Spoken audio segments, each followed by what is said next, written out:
Hello everyone out in internet world, Adam Shea here, and today I'm going to be breaking down that lick that I just played.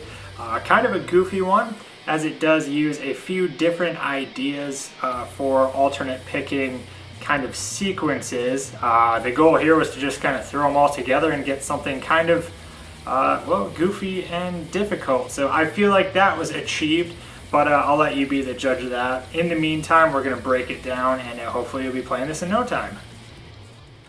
Okie dokie, hopping right into the riff, we're going to start with kind of a reverse linear pattern. If you're not familiar with that, it is kind of just taking the idea that I'm starting right here on the neck, and even though my hand is going this way, which we would generally think of as becoming lower notes, the notes are still going to keep going up a scale. So if that sounds like crazy sort of witchcraft, that's awesome. We'll break it down, so hopefully it makes sense here in a couple minutes. We're going to start with 15, 14, 12, 14, 15 on the low E string. So a 5-note pattern there.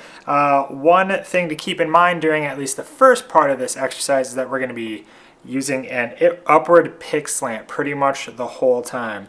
If you're not familiar with that, to not get too into it, but the tip of our pick would kind of be facing the ceiling, as opposed to if it was a downward pick slant, it'd kind of be facing the floor. To over-exaggerate both of those quite a bit, but that's kind of one way of thinking of it.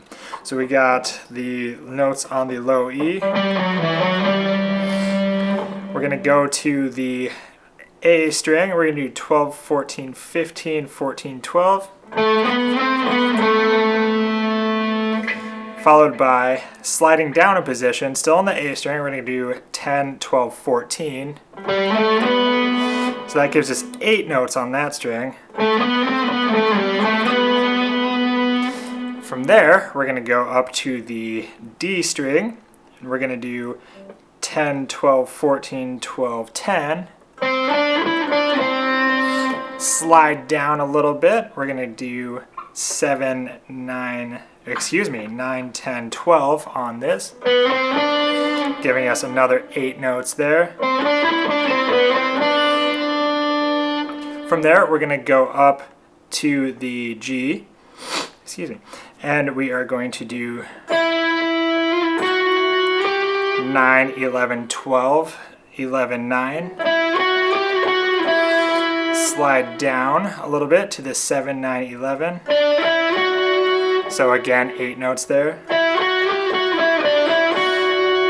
We're going to hop up to the B string. We're going to do 8, 10, 12, 10, 8 on there.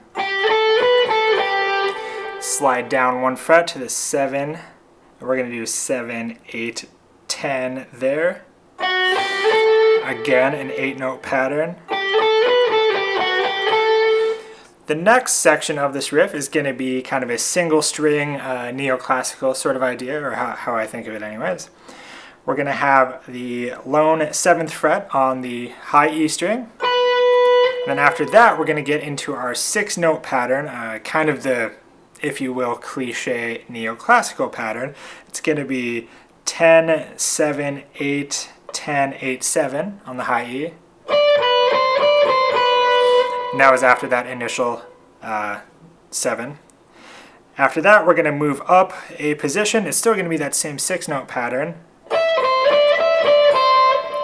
So 12, 8, 10, 12, 10, 8. We're going to move up a position. This is actually going to be the same shape as the last one, basically just up 2 frets, which is going to be 14, 10, 12, 14, 12, 10. And from here, it's going to bring us to our next part of the lick. It's going to be sort of a 5-note per string idea. If you're not familiar with 5-note per string, it's kind of a very interesting, goofy sort of way of going about it. I'll explain it the best I can, and hopefully it kind of makes sense after this riff. But it's a cool trick to have up your sleeve for sure. Going to start with 15, 14, 12, 14, 15 on the high E. followed by 12, 13, 15, 13, 12 on the B. From here, we're going to go down a string of 14, 12, 11, 12, 14. So what I was referring to with it being sort of, for lack of a better term, goofy, is it kind of has this up the stairs, down the stairs effect to this pattern. So it's kind of jumping back and forth, and it just kind of makes it sound very interesting. From there, we are going to hop down to the D string. It's going to be 10, 12, 14, 12, 10.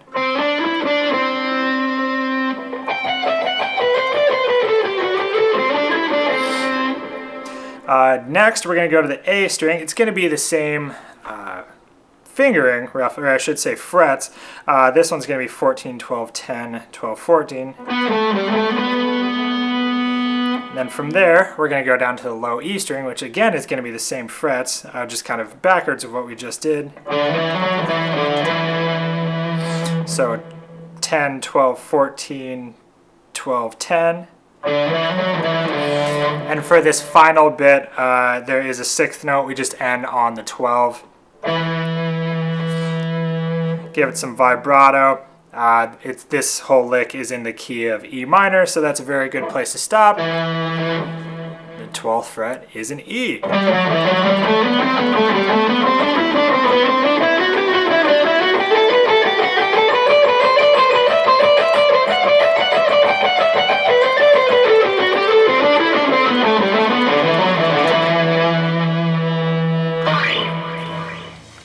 Cool beans. That's pretty much the lick. Hit me up if you have any questions or concerns about it, or if you want to see anything next, I'll take a look at it. But yeah, enjoy and get goofy with it.